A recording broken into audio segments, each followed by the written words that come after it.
Hello, welcome back.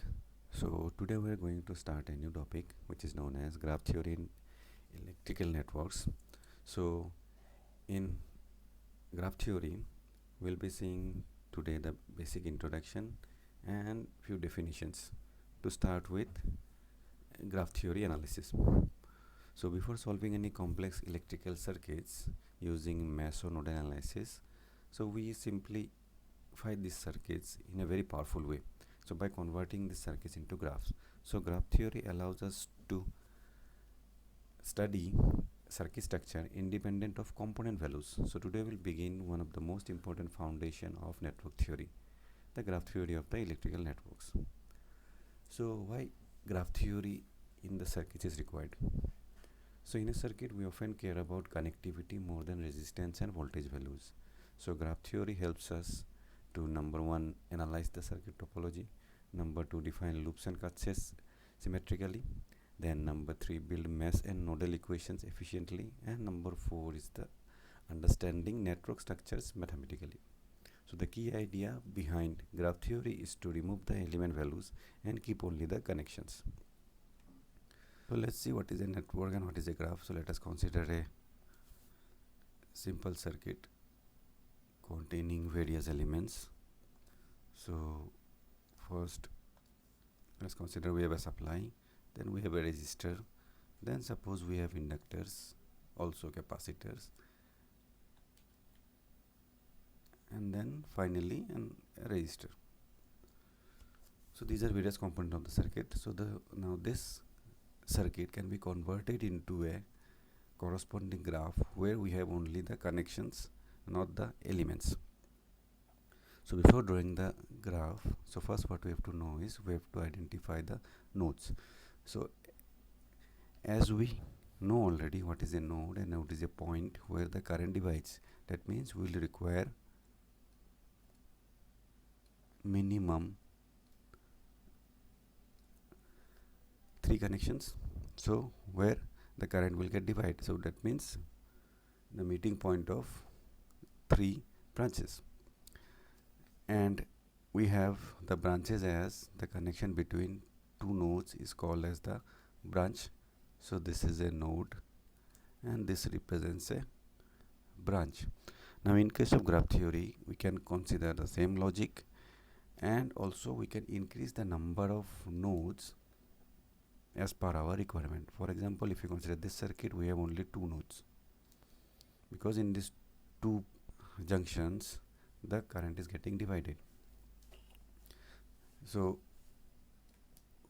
we can draw these 2 nodes. Now if we want to consider only 2 nodes and draw the graph, then the graph will be the connection between these 2 points. We have 3 branches, first, second, third, so we have to draw it like this. So this is the graph for this circuit considering 2 nodes. Now another case can be we can consider more than 2 nodes. That means we can divide or put a node in between a series circuit, and that will help us to process it accordingly. For example, if we are considering this graph, then we have to consider this resistance and the supply together. Then in this branch we have to consider this inductor, and then in this branch we have to consider the capacitor and the resistor together. Now suppose we do not want to consider them together. So if for example, like if we require the current flowing through these branches, then we can consider all of them together. That means considering these 2 components, considering this single, and considering the capacitor and the resistor together. But suppose if you want to calculate the voltage drop across each element, then we cannot consider them together, because we know voltage divides in series. So then what we have to do, we have to consider more number of nodes. For example, this will be first node, this will be second node, this is the third node, and this is the fourth node. So accordingly if we draw, then we have this 4 number of nodes, and then this will be the graph.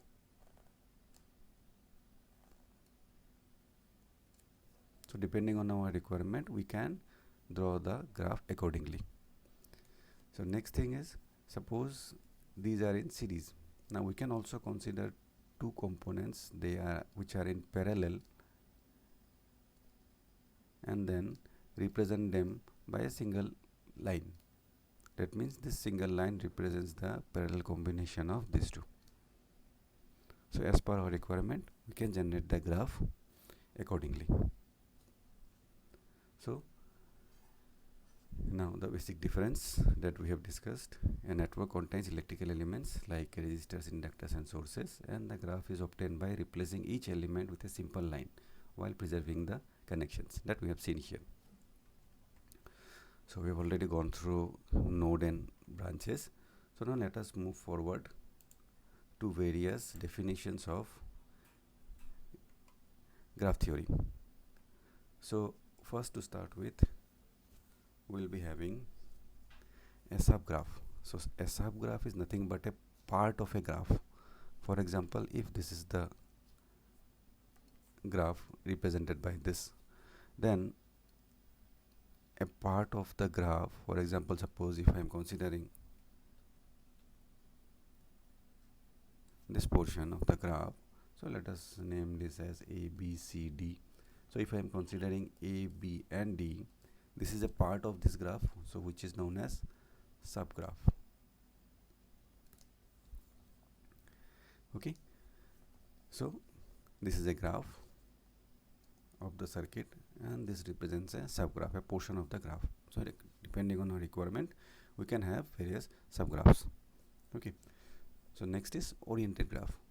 So oriented graph means when the directions are assigned to the branches is called as the oriented graph. For example, if we are considering this graph, then suppose I am providing the direction of the currents like this, then this graph becomes a oriented graph.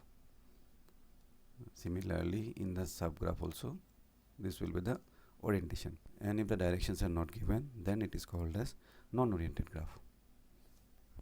So moving ahead, next let us see what is a tree.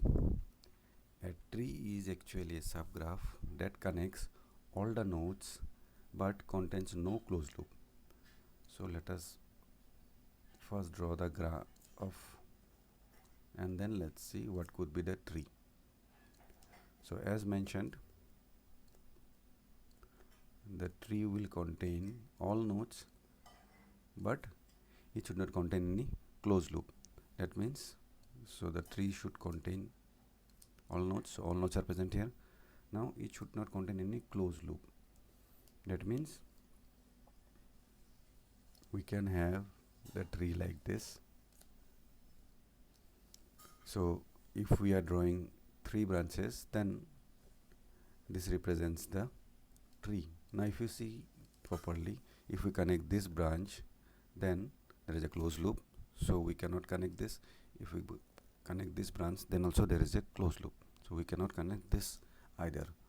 So the tree is represented by this subgraph. So now another form can also be like this. So this is also another tree. Also we can have another tree like this, so where we do not have any closed loop. So tree is a subgraph that connects all the nodes and contains no closed loops. So now if we consider it mathematically, so suppose we have nodes as n number of nodes. Here in this graph we have 1, 2, 3, 4 nodes. Then tree will be given by n minus 1. That means the number of branches present in a tree will be n minus 1. So as you can see, in all the trees we have 3 branches, 1, 2, 3, and here also we have 3 branches. So the number is 4 minus 1 equals to 3. So if you consider any graph and draw a tree from it, then the number of branches in the tree will be given by n minus 1, where n represents the nodes. So this is the definition of a tree, and these branches of the tree are known as twig. We have 3 branches, so that means we have 3 twigs. So this is the definition of tree and twigs. Next definition is chord tree. Chord tree is the graph formed by the remaining branches. So for example, these are the remaining branches in this graph. So we will be having the chord tree like this. So this is the chord tree. So for this tree, the chord tree will be this. So this is the chord tree. So the subgraph, which is formed by the remaining branches or by connecting the remaining branches which we have not considered in the tree, forms the chord tree, and the branches of the chord tree are known as links. So the chord tree is actually the graph minus the tree. Okay, so the branches of the chord tree are known as links, or also known as chords. To determine the number of links or chord, we can get it by L equals to B minus N minus 1.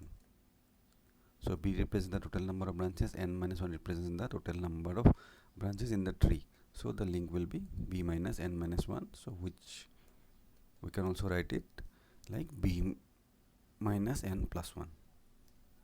So that means if we consider this graph, then we have 1, 2, 3, 4, 5 branches. So 5 minus N is 4 plus 1, so the number is 2.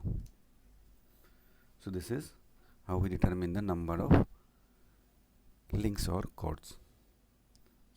So next we move forward to connected and non-connected graphs. So a graph is called connected when we have at least one connection between two nodes. So for example, if we see all the nodes are connected by at least one branch, so this is called as the connected graph. Then next is non-connected. So for non-connected, it is obvious that some nodes will be left non-connected. So this represents a non-connected graph. Now another idea is called as a isolated point. So here also if we see, this represents a isolated point. That means this node is not connected. Okay, so this is the idea or the definitions behind the graph theory. So using this, we can determine various equations. So why tree matters? So tree matters because this concept helps us to build mesh equations, node equations, which will leading to determine the tie-set matrix and cut-set matrix. So from where we can determine actually the KCL and KVL equations. So instead of going into mesh analysis or node analysis, we can also determine the equations by tie-set matrix or cut-set matrix. So to know the idea behind tie-set matrix and cut-set matrix, we'll discuss this in the next class. So if circuits look complicated, graph theory simplifies them beautifully. And in the next lecture, we'll move towards the tie-set and cut-set matrix, where topology directly leads to equations. And keep practicing drawings, and graph theory is the best learned visually. So thank you for joining. Do join our next class to know more about graph theory. Thank you.